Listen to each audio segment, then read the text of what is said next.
صحیح بخاری میں ہے، جناب ابو ہریرہ رضی اللہ تعالیٰ عنہ بیان کرتے ہیں کہ رسول اللہ صلی اللہ علیہ وسلم نے مجھے 3 کاموں کی وصیت فرمائی تھی۔ آپ نے پہلی وصیت مجھے یہ فرمائی تھی، صیام ثلاثۃ ایام من کل شہر، اے ابو ہریرہ رضی اللہ تعالیٰ عنہ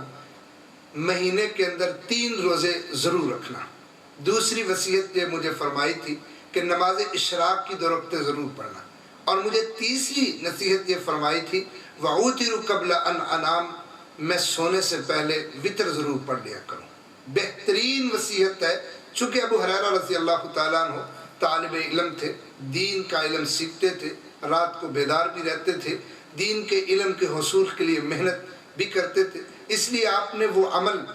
جو عام آدمی کرتا ہے اس کے عام آدمی کے کرنے کا وقت اور ہے، فضیلت اور ہے، لیکن ان کو وصیت اور کر دی تاکہ یہ اس کے عمل ان سے مس نہ ہوں۔ مثلا پہلی نصیحت فرمائی کہ 3 روزے رکھنے۔ نبی صلی اللہ علیہ وسلم نے فرمایا مومن کے لیے قانون ہے، جب وہ 1 نیکی کرتا ہے 10 گناہ ہوتی ہے۔ اگر کوئی بندہ 3 روزے مہینے میں رکھ لے گا تو گویا اسے 30 روزوں کا ثواب ملے گا، اس طرح اسے پورے سال کے روزوں کا ثواب مل جائے گا۔ اور نبی صلی اللہ علیہ وسلم ایام 20، 13، 14 اور 15 چاند کی تاریخ کے روزے بھی رکھا کرتے تھے۔ دوسری وصیت فرمائی نماز اشراق کی 2 رکعتوں کی، اور حدیث میں آتا ہے کہ 2 رکعتیں جو باجماعت فجر کی نماز پڑھنے کے بعد اپنی جگہ پر بیٹھ کے سورج چڑھنے کے بعد پڑھتا ہے، اللہ اسے ایک حج کے برابر ثواب دیتا ہے، اور یہ انسان کے 360 جوڑوں کا صدقہ ہوتی ہیں 2 رکعت نماز اشراق۔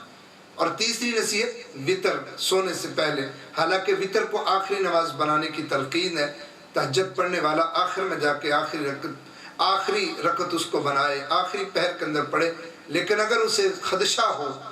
کہ میں پڑھ نہیں پاؤں گا، اٹھ نہیں پاؤں گا، تو وہ پڑھ کے سوئے۔ ابو ہریرہ رضی اللہ تعالیٰ عنہ دین پڑھتے تھے، پڑھاتے تھے، سیکھتے تھے، تو ڈر ہوتا تھا کہیں یہ سو گئے تو اٹھ نہ سکے نماز تک، فجر تک، تو انہیں نصیحت کر دی کہ تم وطر پڑھ کے سویا کرو۔ یقیناً یہ نصیحت، وصیت خاص ابو ہریرہ رضی اللہ تعالیٰ عنہ کے کو مخاطب کر کے تھی، مگر یہ عام پوری امت کے لیے ہے۔ اللہ ہمیں اس پر عمل کی توفیق نصیب فرمائے۔